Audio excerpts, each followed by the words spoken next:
Lepo pozdravljeni. Beseda tokratne beletrine v živo bo tekla o romanu Dona DeLilla z naslovom Tehtnica, katere prevajalec je Jasmin B. Frelih, večkrat nagrajeni avtor zbirke kratkih zgodb Ideolozije, zbirke esejev Bleda svoboda ter romanom Napol, to je bil prvenc, pri beletrini izdanih Pikslov in pred kratkim tudi Ledenih mož. Jasmin, zdrav. Živa.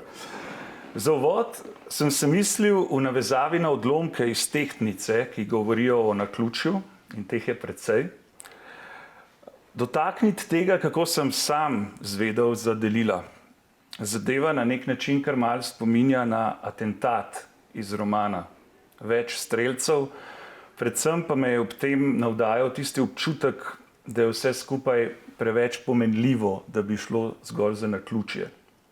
Skratka, okoli leta 2010 sem bil zaradi LP-jeve plošče I'll Sleep When You're Dead, katerega teksti so bili pisani kot zbirka kratkih zgodb, pogosto na njegovem MySpace profilu, kjer je imel med vplivi, med drugim, navedenega tudi DeLilla. In enkrat se zabulim v to ime, pogledam levo v kupček knjig, ki jih je oče dobil na mesto honorarja, in med njimi je bil tudi njegov Beli šum. Takoj sem ga začel brati, ampak bilo je še nekaj drugega. Še od nekje mi je bilo znano DeLillovo ime. In ja, omenjal ga je tudi filozof Peter Klepec v svojih dobičkonosnih strasteh. Bejzbol žogico iz Underworlda, DeLillove romaneskne zašpehanosti, je dal kot primer Lakanovega objekta Mali A. In potem je kmalu še režiser David Cronenberg napovedal adaptacijo Kozmopolisa. Vse to zgoščeno v času. Zdelo se je, da so se vsi te streli zgodili tako rekoč v trenutku, kot bi mi zgodovina ali raje naključje reklo, začni brati DeLilla. In podobna naključja so se mi potem dogajala še naprej. In če zdaj, glede na vse to, namečem nekaj citatov o naključju iz Tehtnice. Naključja so znanost, ki samo čaka, da jo odkrijemo. Kako vzorci vznikajo onkraj meja vzrokov in posledic. Vsi smo povezani v obsežnem in ritmičnem naključju, v rožnem vencu govoric sumničen in skritih poželen. Preutrujen je bil, da bi cenil ironijo ali naključje ali karkoli je že to bilo. Preveč ironij in naključij je bilo. Nekoč bo nekdo tako zvit, da bo ustanovil religijo, ki bo temeljila na naključjih, če je še ni, in zaslužil $1 milijon.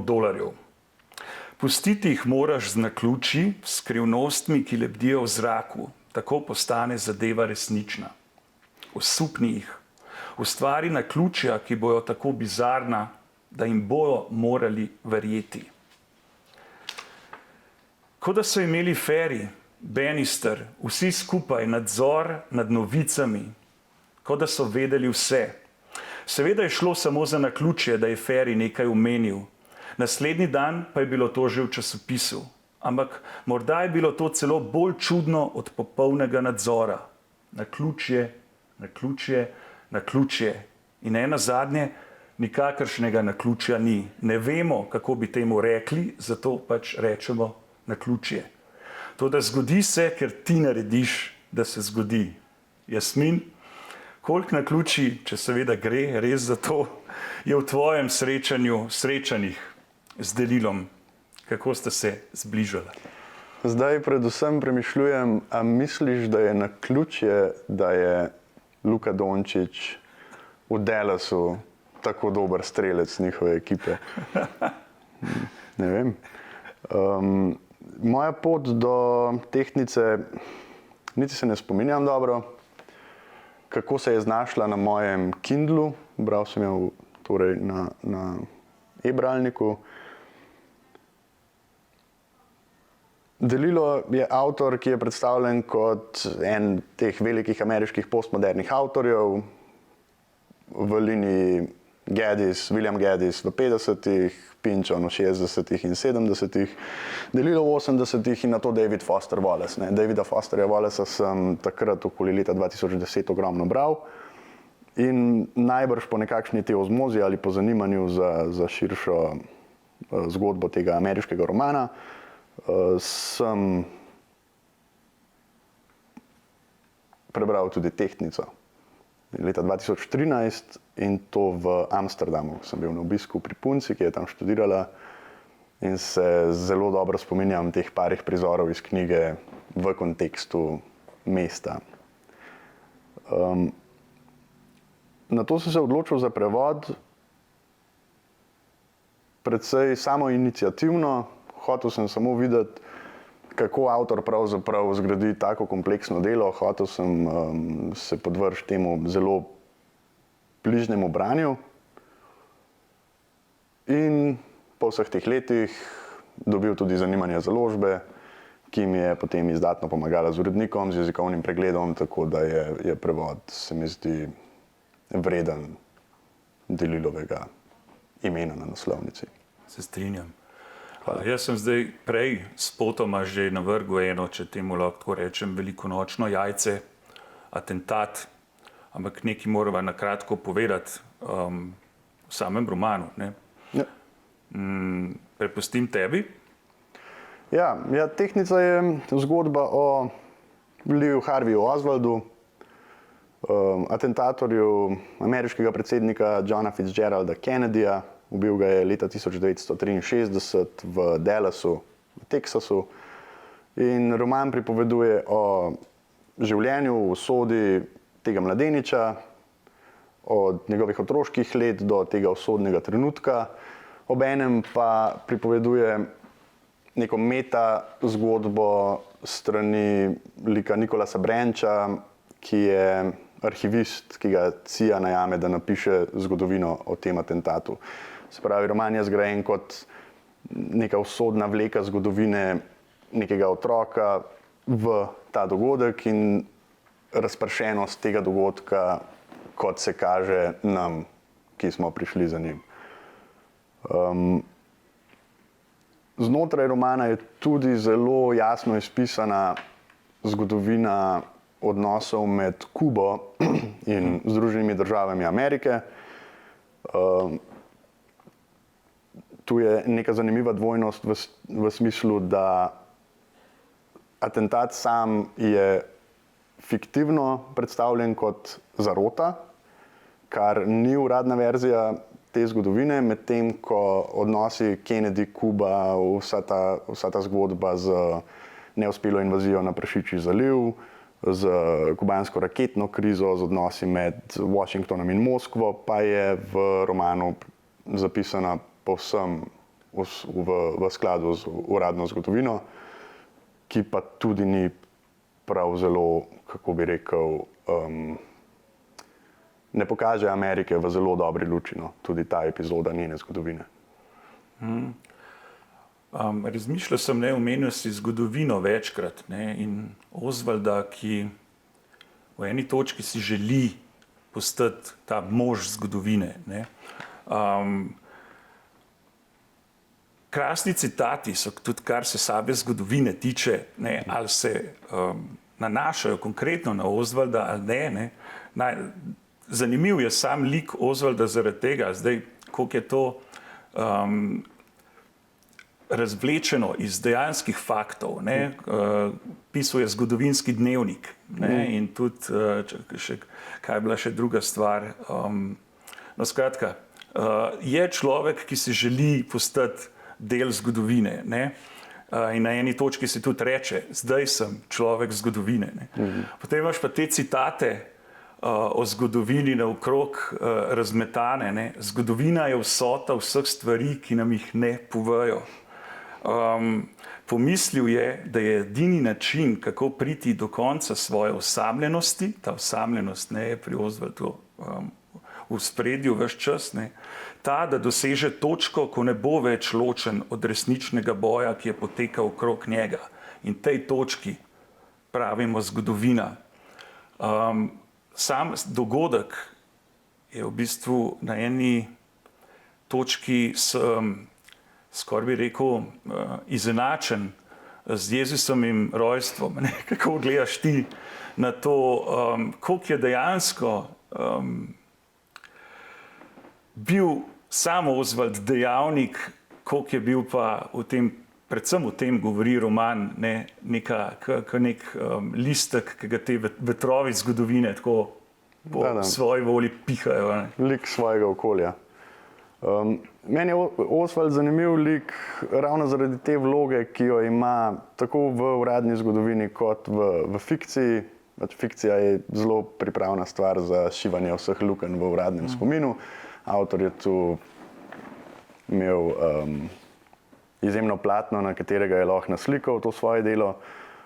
Oswald sam pa predstavljen je kot v nekakšnem sozvočju tudi z avtorjem dela. Ne? Nekdo, ki nekaj ustvarja, skuša predstaviti to javnosti. In njegov zgodovinski dnevnik, njegov esej The Collective, to je v romanu predstavljeno, kot da si je zamišljal, da bo objavljeno v reviji Time, to se pravi ta privlačnost slave, vstopa v zgodovino ali samo najti svoje občinstvo, ne? V tej samoti Amerike se znajti pred ljudmi in reči, tukaj sem, in ljudje rečejo, super, bravo.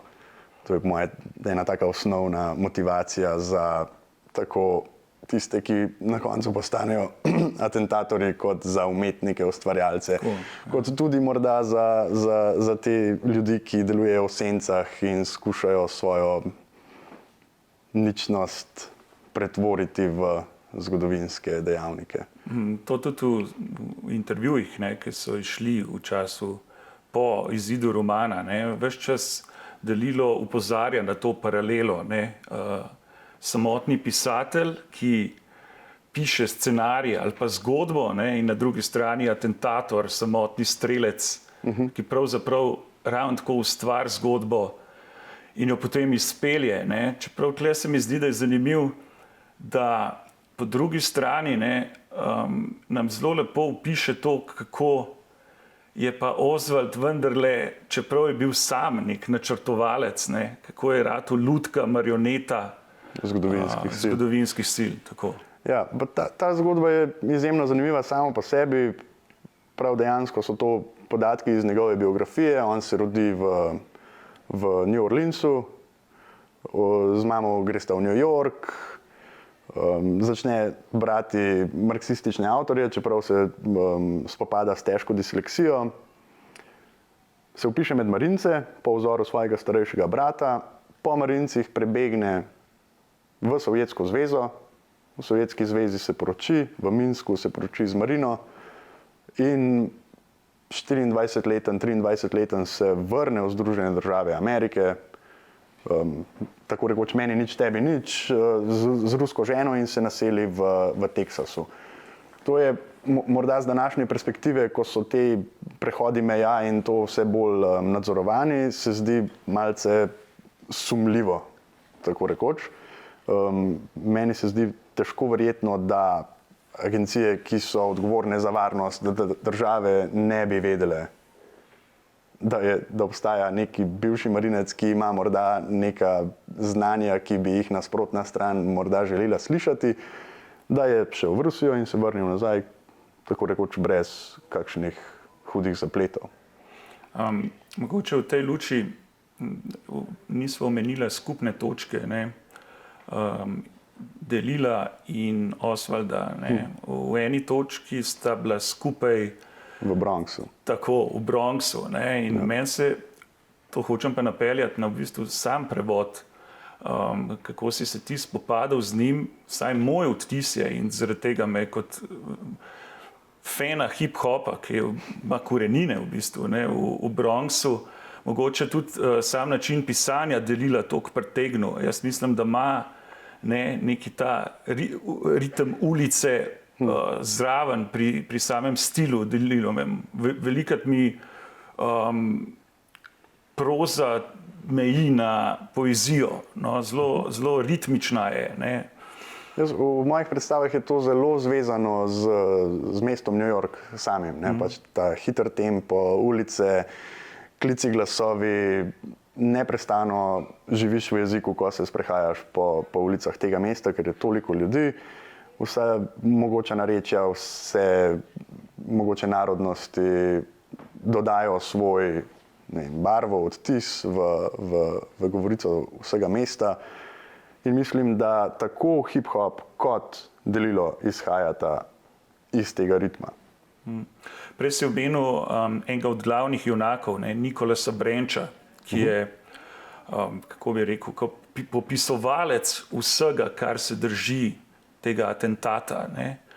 In na neki točki je zasut z vsem tem materialom, ali je to poročilo Warrensovo, ali vse možno, do zadnje dlake pravzaprav, in sam reče, da ima v bistvu pred sabo material, Joyceovsko knjigo, roman, ki bi ga Joyce napisal, če bi se preselil v Iowa. Ja, in to iz teh zloglasnih 7 sekund v bistvu. Ja. Od prvega strela do zadnjega strela preteče 7 sekund, iz tega se ustvari materijala za 10 knjižnic. Ja.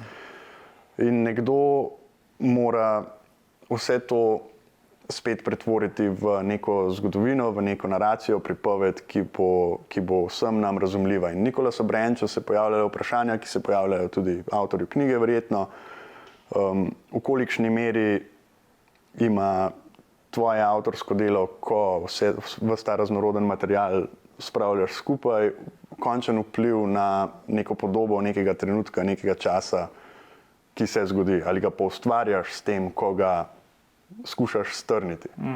In preiskovalec zbere vse dokaze in nato iz tega ustvari zgodbo, tako kot vsak pisatelj, vsak, ki ustvarja v mediju jezika. In v tem romanu je to zelo, zelo dobro prikazano. Po atentatu FBI zbira opise sanj ljudi, ki so ostali 3 ulice stran in kaj ima prednost, kaj kaže na resnico, kaj je samo zastranitev, kaj je obarvano z dogodkom, kaj je privedlo do dogodka. Si pomislil na to, jaz sem ob Brenčovem imenu, Veja, pomislil na to, tudi na knjigo Razvejenje od Richarda Powersa, ki je zraven najo, kako se Delilo lepo poigrava tudi s temi, kaj bi človek rekel, slepimi rokavi, slepimi vejami. Naprimer, velik vpliv na Osvaldovo pot v romanu ima na nek način astrologija v eni točki celo. Nekdo ga vpraša, pa bi šla mogoče še na ta del jezika odnosno do naslova, same tehtnice. Osvald je v eni točki vprašan, kaj je po horoskopu, in on pove, da je tehtnica in tudi jaz sem tehtnica. Tudi ti si tehtnica. Prvi dan tehtnice. Bi povedal v samem naslovu v razmerju do tega, kaj se Osvaldu dogaja? Zdi se mi, da tehtnica kot eden redkih teh velikih ameriških romanov, ki ne govori samo o ameriški izkušnji. To je roman, ki se zaveda, da obstaja v hladni vojni. V hladni vojni je svet eden, pola na njem sta vsaj 2. Kapitalizem, komunizem, to sta pola, med katerimi prihaja Osvald s svojim življenjem, s svojo zavestjo, razočaranje tu, razočaranje tam, kot se pač človeku zgodi. Vendar mislim, da tehtnica aludira predvsem na to, da svet še vedno obstaja zaradi vzpostavljenega ravnovesja, ki se je zgodil. Če imaš jedrske velesile, moramo nekako uravnotežiti to našo zgodovinsko pot. In se mi zdi, da je z naslovom zelo dobro ujeta prispodoba. In mislim, da je tudi vsebinsko, je roman zelo uravnovešen. Ker roman ven prišel, je bil Delilo deležen določenih desničarskih kritik, ki so si dali opraviti z samim pisanjem. Je pa zanimivo, ker pravzaprav govori ravno o tem, kako nek levičar naredi. Ampak ga ne smeš humanizirati v njihovih predstavah. Mislim, človek svojo usodo, pa saj to vprašanje še vedno ostaja, ne? Kako zagotoviti to, kar si je želel, to slavo, to zgodovinski trenutek na tako podel, grozljiv način, vsekakor ni nekaj, kar bi bilo dobro preveč izpostavljati ali kovati v zvezde. Ampak ja, vendar, če se pisatelj tega loti, mora to storiti vsaj tako dobro, kot je storil Delilo. Kot sem rekel, zarota, ki naj bi botrovala temu, da je Oswald storil to, kar je storil, se pravi, da naj on ne bi bil v resnici povsem kriv, je nekaj, zaradi česar lahko postanemo malo bolj naklonjeni liku atentatorja, medtem ko splošna politična pripoved, ki je podlaga, iz katere raste ta roman, se pravi kubanska raketna kriza, kjer smo bili zelo blizu zelo hudim posledicam, neuspela invazija na Kubo samo z namenom zaščite lastninskih interesov ameriških družb in uničenja Castrove revolucije, pa so povsem legitimna snov za pisatelja. Seveda lahko z tega zgradiš zgodbo. Kako v bistvu v eni točki Brenčovo institucijo, centralno obveščevalno agencijo, sooči z religijo. Napiše, centralna obveščevalna, Beryl jo je imela za najbolje organizirano cerkev v svetu kristjanov, z mislijo, da zbere in uskladišči vse, kar je kdorkoli, kadarkoli izrekel. In na to vse to skrči v mikroskopsko točko ter ji reče Bog. Ja, pa v vseh Delilovih romanih se mi zdi, da obstaja polno likov, ki tavajo po tem svetu izgubljenega smisla in ga iščejo na vse možne načine. Tu je našel res popolno vozilo za to idejo. Nekega fanta, ki ga začara svet politične teorije in skuša znotraj sistema kulture, v kateri se ne počuti dobro, ki mu ni naklonjena njegovim idejam, priti do svojega deleža zgodovinske pomenljivosti, kar pa seveda izkoristijo brez težav profesionalci, ki se sami dobro zavedajo, da živijo v tem svetu, kjer ljudje iščemo pomen in tudi ti profesionalci so velikokrat zelo podobni samemu izigrancu. Prav zaradi tega, ker se dobro zavedajo narave človeka, narave sveta, sodelujejo v tem, igrajo se s tem, ustvarjajo iz prav te naše zablodelosti in izgubljenosti. Jaz sem večkrat med branjem pomislil, kako je ta realni lik, kot bi bil napisan za roman. Nič nisva rekla, on tudi se ves čas poigrava tekom svojega življenja s psevdonimi, tako da v bistvu zakriva in hkrati odkriva svoje sledi. Saj ne ve čisto dobro, kaj je res. Ta Hajdel, to sem mislil. Samega sebe že razume kot literarnega junaka ali pa kot zgodovinskega junaka. Se obnaša kot nekdo, ki je na poti revolucije. To mu bo uspelo ali pa tudi ne. Rad bi izpostavil še to, prej sva govorila o desnem, levem. Zelo lepo pride do tega, da pravzaprav gre samo za boj, umor, atentat, smrt ali na drugi strani življenje. Ja. A si razmišljal kaj o ženskih likih? Razmišljal o ženskih likih. Oziroma bi povedal kaj. Predvsem je prevajalska izkušnja me malo vrgla ven iz samega pomena knjige. Ko se ti tvoj spekter krči na stavek, na odstavek, pričneš izgubljati sam pomen.